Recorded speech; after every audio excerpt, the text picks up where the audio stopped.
the mistake a lot of people make is they don't know how to cut, they don't know how to sew, they don't know how to design, they don't know anything like it.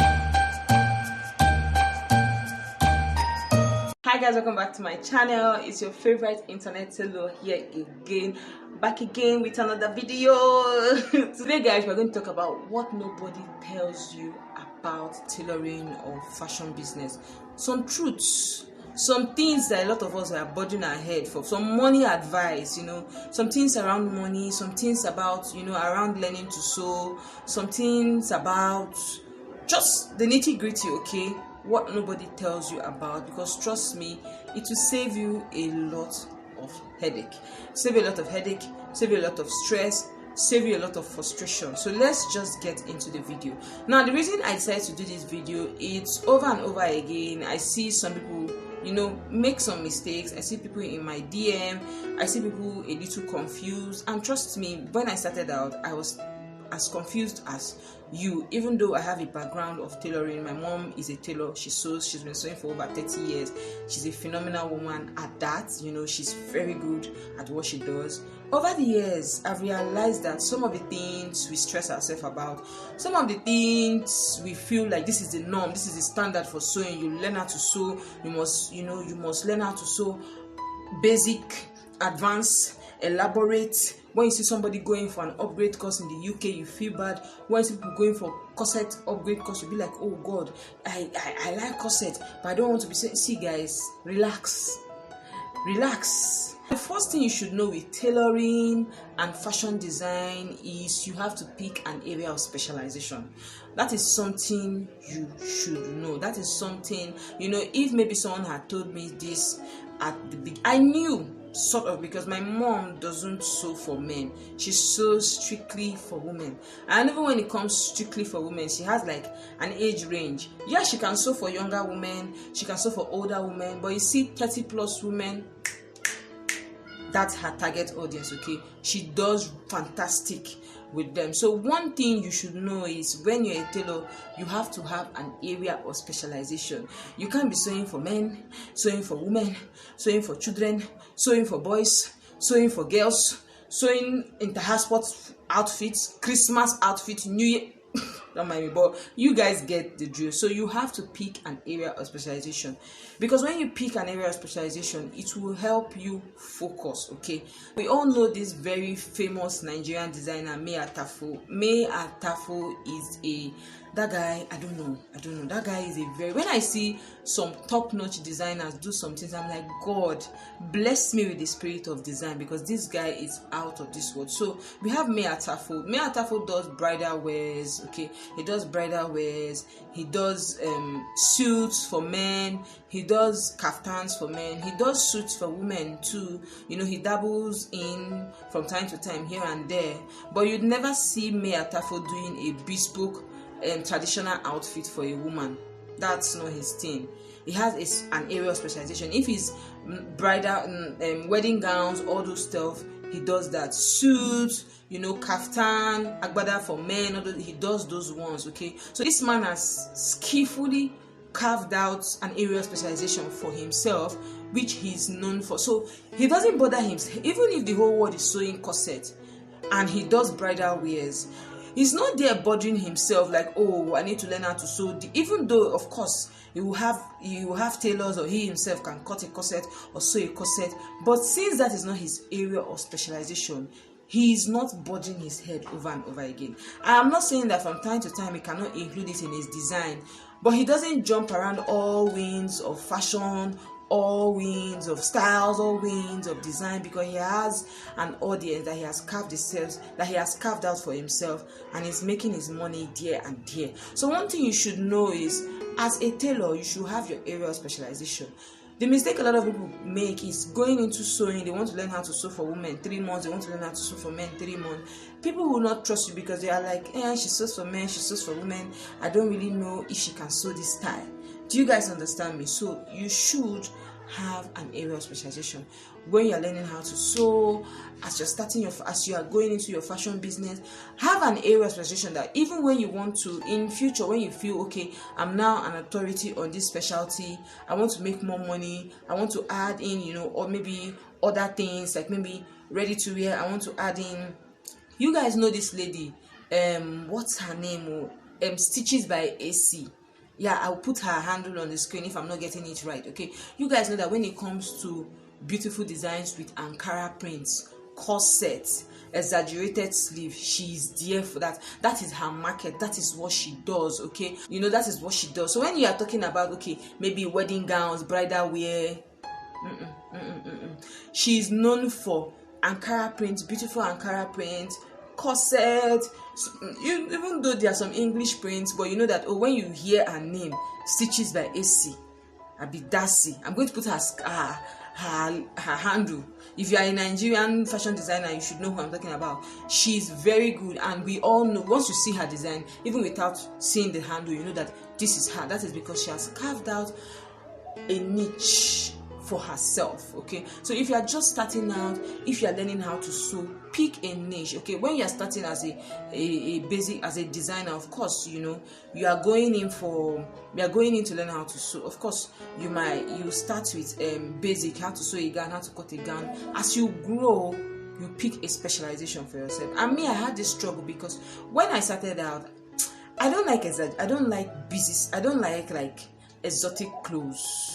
Over the years, I struggled with the question, why can't I do fabulous designs? But this wasn't me. I don't like busy clothes. I don't like clothes that are all over the place, dramatic. I just want something simple, something easy. Even all the times I design things that are easy to wear, easy to put on, easy to just because that is me. Okay, and it was last year I came to realize it, after doing some research. I came to a realization that this is your style of design. There are people that it is soft life luxury gowns, soft life luxury skirt and blouse, lovely blouses, soft life designs that they do. Just that is them. And as a tailor, an aspiring designer, this is something you should do. Pick a niche. I think I've over-explained this thing. I don't know I want to explain it for you again. Hope you understand. The next thing I want you to know about this tailoring, and fashion business is people that are cashing out just making simple kimonos, making shorts, making gowns, making easy blouses, these easy wears. There are people that are making a lot of money from that. There are people that are also making a lot of money from bespoke, exquisite, luxury designs. Okay, they don't have time to be doing easy kimonos for you. That is not their thing. The designer that I've been featuring a lot on this channel, which is Vicky James, you will not see Vicky James doing kimono jacket, easy to wear kimono pants. She might have her own ready to wear line, but she's solely into bespoke luxury gowns. Okay, she's invested. Her mind, her soul, her body, okay, is in that. Okay, bespoke, beautiful, award-winning gowns. So why she has chosen that and she's cashing out? Somebody has chosen easy, like SGTC clothing. Okay, she has gone into beautiful Ankara print, whether easy wear, whether that she has chosen Ankara prints. She has created a niche for herself. Ankara prints, whether easy to wear, easy to move around. Even though from time to time she tries to sew sometimes advanced, but when you think of easy wears, Ankara prints, SGTC clothing, okay, that is her. When you talk about my husband is here. Why now? Why are you doing this? SGCT. Why are you doing this? Something like this. Are you not supposed to be sleeping? I don't like people when you're at home. See now, I've forgotten what I'm saying. SGCT. Go to where you're going to. What are you come and appear? Don't appear, please. Be going, When you're thinking about dresses that are made with, this doll face like fabric, House of Mimi. Okay, House of Nini is there. If you are looking for inspiration on what to do with your doll face fabric, shiny face fabric, some silk fabric, just go to House of Nini. You see what she's doing. These people have carved out a niche for themselves and they are doing well. So in as much as when you are learning how to sew, you learn how to sew everything. My mom learned how to sew everything, but along the line she chose a particular path. Okay, this is what I want to be sewing. Yes, from time to time, if people bring this one for me, I can sew it. Okay, I would sew it. When you know, like for example now, Vicky James, she made a wedding gown for the famous Nigerian gospel artist. It came out beautiful, it came out nice, okay, but she also does like other beautiful gowns, right? May Atafu does wedding gowns as well. He does suits, he does kaftan. It's not like they don't have an idea of how to sew all these things up and down, okay? It's not like they don't have an idea on how to do these things, but they've carved out a niche for themselves. So in as much as you're learning how to sew, you want to learn how to sew advanced style, just know that you mustn't be doing advanced styles. Okay, you can choose to do easy wears, you can choose to do ready to wear, you can choose to do bespoke. People are making money anyway. Okay, people are making money anyway from tailoring. So one thing you should learn how to know, one thing you must know, you must learn how to sew very well. When you learn how to sew very well and you practice over time, you keep practicing, you can be an authority in a particular niche. Okay, from time to time you can add up. Okay, because one thing about sewing is your idea of this area, maybe how to cut a trouser, how to sew a trouser, or how to sew a wedding gown, how to sew formal wears, will help you better design an Ankara print or help you better design a traditional outfit. Okay, so learn everything but choose a niche. You mustn't be doing bespoke, you can be doing ready to wear. You mustn't be doing ready to wear, you can be doing bespoke. In fact, you must not have a shop. You can just be mass producing for people.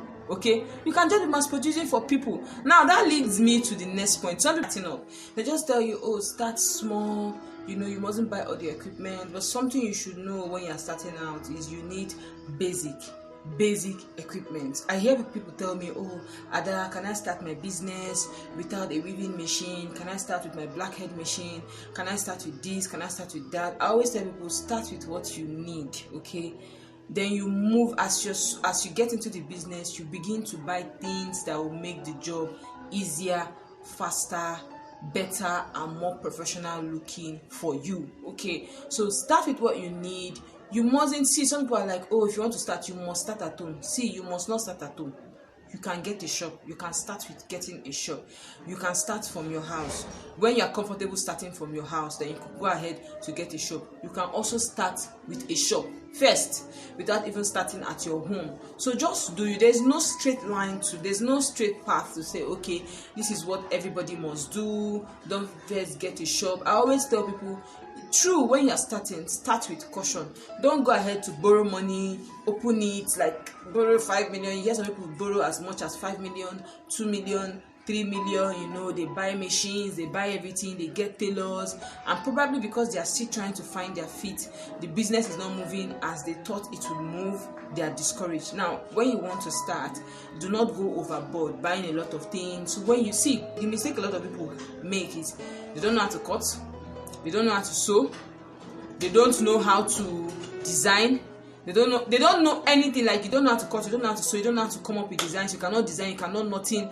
That's where you're just going into the business. I don't even know where you're going to, because a lot of people that cannot sew can design. Okay, we have a lot of fashion homes in Nigeria that you see on Instagram, you see, you know, other places on the net. They don't know how to sew, but they know how to design very well, and they have tailors that can interpret their designs, so they are doing well. But you just see them like, oh, that girl, she has plenty tailors. Oh, you don't even know the behind the scene. You just go ahead, get plenty tailors. You don't know how to cut, you don't know how to sew, you don't know how to design, you don't know how to get customers, you don't know how to leverage social media. That way you'll be frustrated. So something you must, when it comes to your fashion business, your dressmaking business, if you cannot cut, if you cannot sew, you must know how to design. I just feel like you can learn how to cut, learn how to sew. You can also, you know, learn how to design. It's a plus for you. But if you cannot sew, Men and brethren, please, you must know how to design. If you cannot design, people of God, please, you must learn how to cut and sew. You must learn two inside one, or you must learn the both, or you must have the both, because it will help make the business easier for you. Tailoring, let's even get it. It can be frustrating sometimes. Let me tell you guys the truth. Even when you can cut and when you can sew, you make mistakes yourself. Sometimes you design something and it doesn't come out well, maybe because of the print, maybe because of how you structured it, maybe sometimes it doesn't just come up well. So when you cannot sew, you cannot cut, you cannot design, you are just lost. And trust me, by the time your employees know this, they will deal with you. But if you have a design, you know how to interpret it, you know the terms. And even when you know how to design, you don't know how to cut and sew. You have to know the terms that you know, the lingo, okay? Is it the lingo? The jargon that is used, you know, with sewing, the language, what we call a peplum, what we call a cap sleeve, what we call a basic sleeve. You have to know those terms, okay? You have to know the terms, so that even when you do a design, you're trying to interpret it, you're trying to give it to somebody else to read, you guys are trying to analyze it, your tailor or your head designer, you people will know, okay? They will be able to understand you, you can understand them. So one thing you must know, if you're starting your tailoring business, your ready to wear business, you must either learn how to sew and cut and sew, or you must know how to design. It will make the problem less compulsive, if there's any word like that, for you, okay? Another thing you must know when it comes to your tailoring business, your fashion business, having tailors is very chaotic. Trust me, guys. Having tailors, especially when you have tailors that are very good, sometimes it gets into their head, which is normal with everybody. But something you must know is, some people always advise again. I think the rule to getting tailors is tricky. So I like to tell people that when you are learning when you are starting a fashion home, or you're starting your tailoring business, okay, always look out for people you can work with, people you can talk to, people that you guys understand yourself. Because trust me, if you get somebody that doesn't listen to you, listen only to herself, they will jeopardize your business. If you get somebody that cannot, you see, there are people that cannot interpret some other person's design, not because just that is them, okay? They can't interpret it, and no matter how you explain to them, so get somebody that you can work with, okay? And don't just go into hiring somebody. You can have like a test phase, okay? Let's see 1 month how it works. You get some design. If they do it the way you want, okay, you hire them. Something I always advise people to do is, don't go ahead to employ 10 tailors, 20 tailors when you're just starting out your ready to wear business or your bespoke business, especially if you don't know how to sew. Start small, okay? Start small, maybe 1 tailor or 2 tailors, you know, let them make beautiful outfits for you. You stand out, you look good, okay? By the time people come to patronize you, you sketch, if they want bespoke designs, okay, or if they already have a design in mind, or you have to sketch a design for them and everything looks good and put together, and they so, you know, your profit, you remove, you pay your tailor, you do other things in the business. Start small, okay? When I say start small, I don't mean, okay, you must start from your house, or you must go through the grass to grass. What I mean is, start with the number of tailors that, as the business is growing, if it now requires more tailors, you can go for them. Don't start with getting 20 tailors. Then when you see that things are not going well, you're almost at rock bottom, you now downsize to 2 tailors. Do you guys understand me? So start small, like 1 tailor, 2 tailor. As the business progresses, you get more tailors. But something that it is very crucial for the success of your business is, you must get someone who listens to you. You must get somebody who interprets your design, who understands and interprets your design perfectly. You must get somebody you can work with, someone who is quick to listen, quick to adjust the styles, quick to amend. You know, they will give you headache, but let it be somebody that you guys can have a working relationship. That way, you know, things can go slow and steady, fast and easy, okay? The trick to getting tailors is, start small, start with 1 or 2, okay? Then before you increase your working size, okay, the size of tailors you have, like the numbers of tailors you have, don't start with 20. Then when katakata starts, you now downsize. And you know, the thing is, even when you're starting a business, so much crowd is a lot of problem, because you might not even know the little profit you're making, where it's going to. You're having high cost of production and less profit. You're making money, but in reality, you're not making money. Okay, so something you should also have at the back of your mind when you're starting, you know, tailoring business, fashion design business. Give people good value for their money. but try to make your cost of production not so expensive. Because if your cost of production is so expensive, by the time your profit comes, you might be charging a lot, but you're not making a lot of profit. Okay, give people good value for their money, give them beautiful styles, render good tailoring services or ready to wear services, but make sure whatever you're doing, you are making profit. Okay, another thing I want to talk about is coming up with designs. Trust me guys, something that distinguishes a tailor from a fashion designer is that a fashion designer creates her own unique design, while a tailor might not necessarily create her own unique design. You just tell her sew this and she sews this perfectly for you. She might put some tweaks here and there, okay, but she doesn't always come up with her own unique design. Okay, something that will really help you stand out in your fashion business, your tailoring business, is when you are able to create designs. Now, you might not create out of this world designs. Okay, when people tell you, for a tailor for example, when people tell you, oh, sew this straight gown for me, they just give you a very basic straight gown, but after sewing this straight gown, you're like, oh, this gown is just too plain. Let me put some tulle net here. Let me put some rhinestones here. Let me put some applique here. That one will make people keep coming back, as opposed to when maybe you just sew the straight gown and give it to the customer like that.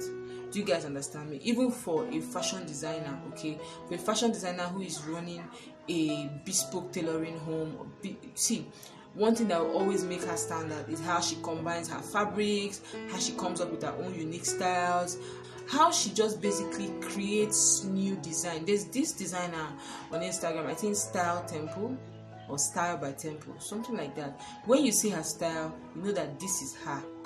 The way she creates her shirt dresses, her gowns, they are so unique, they are out of the ordinary. So as someone who wants to go into tailoring business and fashion business, for a fashion designer, okay, you have to come up with your own very unique styles. Okay, very unique styles. Get tailors that can interpret it for you. If you can sew as well, that's a bonus. You create your style, you sew it, you are the whole package all in one. If you are a tailor, even if they give you a style to sew, try to put your own touch on the style. That one will also make you stand out. There are just some things that some people don't really tell you about running a tailoring business or a fashion design business, and the good girl that I am, I decided to tell you guys. Okay, if you enjoyed this video, make sure to give this video a thumbs up. Don't forget to hit the subscribe button. As always, it's your favorite internet tailor here. Do come back for more videos. I'll see you in my next. Bye guys. Bye.